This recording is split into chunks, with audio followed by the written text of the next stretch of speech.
নিজের মন্ত্রণালয় নিয়ে অসহায়ত্ব প্রকাশ করেছেন মৎস্য ও প্রাণী সম্পদ উপদেষ্টা ফরিদা আক্তার।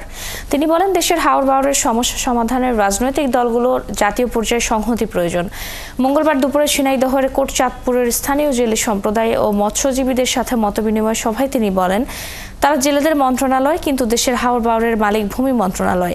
এর আগে সকালে উপজেলা বলুহর হাওর পরিদর্শন করেন তিনি। এ সময় জেলা প্রশাসক মোহাম্মদ আব্দুল আওয়াল, মৎস্য অধিদপ্তরের অভ্যন্তরীণ মৎস্য কর্মকর্তা মোতালেব হোসেন সহ অনেকে উপস্থিত ছিলেন।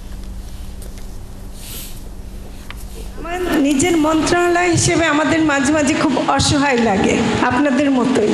আমরা জেলেদের মন্ত্রণালয়, বুঝছেন? ভূমি মন্ত্রণালয়ের এইসব বাওরের মালিক, হাওরের মালিক, তারা ইজারা দিয়ে দেবেন, আর আমরা তখন কাতর হয়ে বলি যে আমাদেরকে এটা দেন, আমাদেরকে একটু সিদ্ধান্ত নিতে দেন, আমরা ইয়ে করি। তো কাজেই আমার মনে হয় যে এখানে আমরা জেলেদের মন্ত্রণালয়, আপনাদের সাথে আমি আছি, আর কেউ না থাকুক। আমি